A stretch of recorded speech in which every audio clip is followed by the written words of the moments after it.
now that the wraps are done, it's time for a really exciting part of the process, and that is finishing. The finish supplied in this kit is one that I haven't used before, and the same went for the epoxy glue supplied. I'm not blaming that for my issues with the reel seat and grip glue up, but I want to be extra careful here. My first kit had these products from Rod Dancer. The next three all had Pro Coat and Pro Paste, and now we have Epic's own brand. I don't know whether this is actually the same as the Pro. It seems fairly similar in consistency, but we'll see how we get on with it. I'll apply the finish in two coats. The first coat I will thin. Thinning is not absolutely necessary with nylon thread as it is with silk. I'm used to doing it this way though, and thinning the finish will mean that it doesn't build up so much bulk, and it'll be easier to trim off any tag ends or fuzzies after the first round before applying a final coat of finish which will be unthinned. I'll use my self-made rod drying motor and stands, both for the application and the drying process. What will be completely new to me here though will be applying a decal to the blank. To do this I need to first put on a thin layer of rod finish underneath where the decal will go. I'll then be able to stick it on here on this smooth surface and then add the final finish over the top. So we'll see how that goes. With the rod straight, level and attached to the drying motor, I mix up the finish according to the instructions before thinning it. The minimum mix is 2 milliliters of resin with 2 milliliters of hardener, and that's what I'll use here.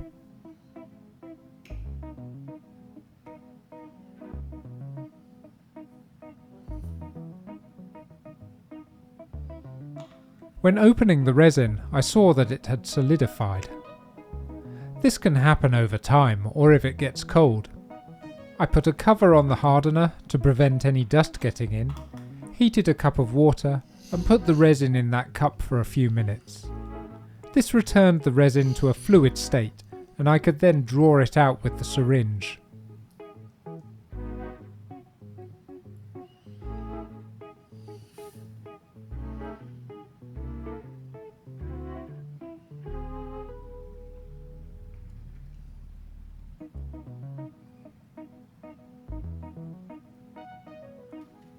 With the resin mixed, I thinned it with 2 milliliters of denatured alcohol, making a 1:1:1 mix ratio.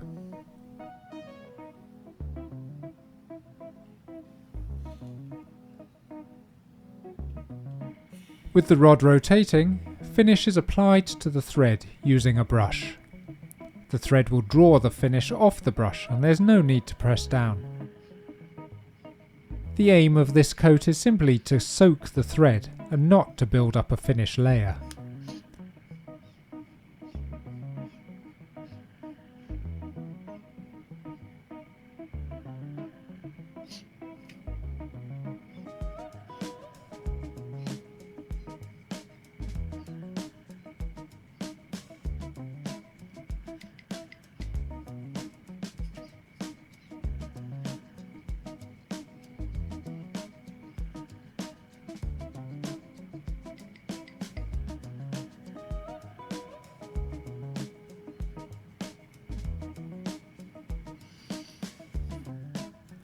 I tried to lay down the base for my decal with the thin finish, but this was a mistake. I'll get back to that in a minute.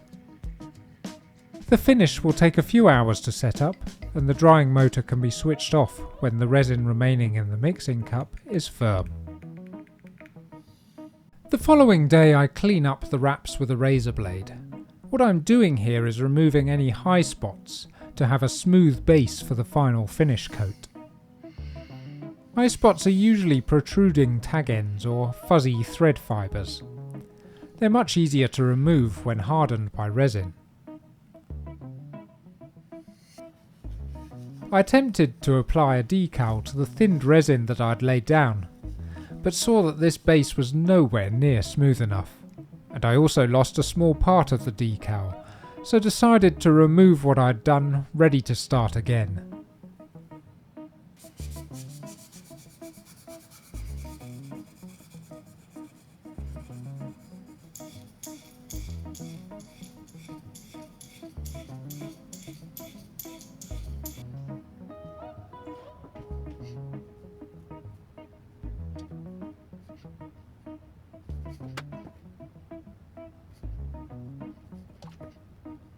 After a final cleanup with denatured alcohol, I mixed up the finish. Again, 2 ml of resin and hardener. There are 10 ml in each container, so a maximum of 5 mixes. If the finish starts to thicken up during application, it's worth stopping to mix up a new batch. This unthinned finish is poured out onto an aluminium tray to elongate the open time and pop any bubbles. I started with the decal base, and it went much better with the thicker finish.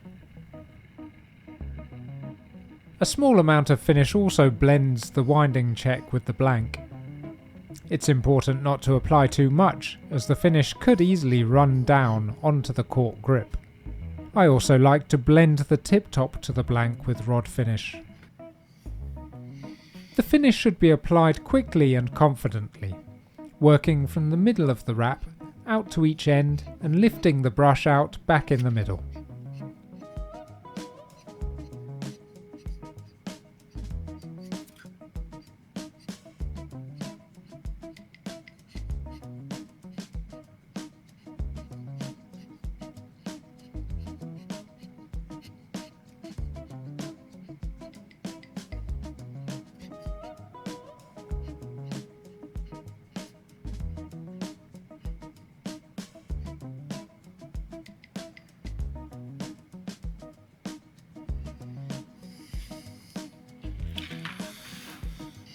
The finish will level itself with the rod rotating.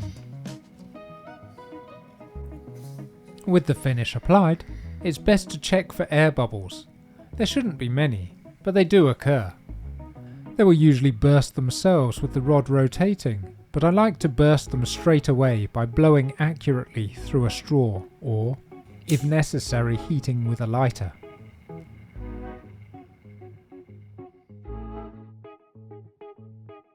Now with the finish applied, it's time to sit back and admire your work as it all sets up.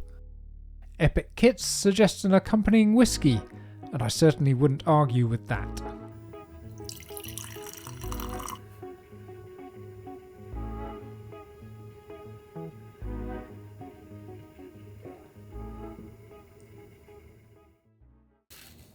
The following day, with the finish cured, I gave the decal application another shot.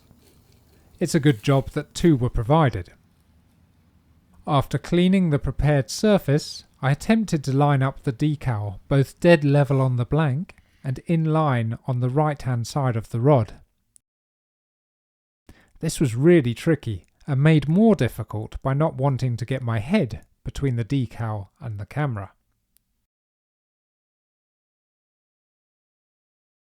I didn't get it perfect, but not too far off. Pressure was applied first with a Q-tip, then with a paper towel, before carefully peeling off the backing.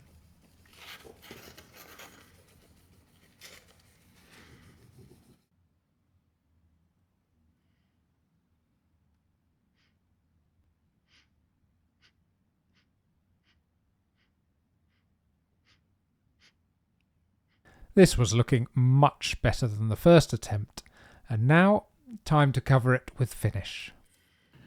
The application went okay, but getting an even coating over such a long section wasn't easy. Anyway, that was the final step, and now I had a finished fly rod.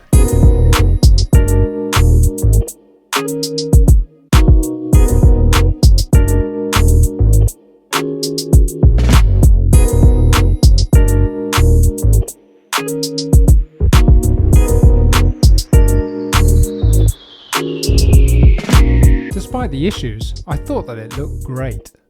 In a final video, I'll look to repair the cork grip before testing the rod on its maiden voyage. Thanks for watching, I'll see you then.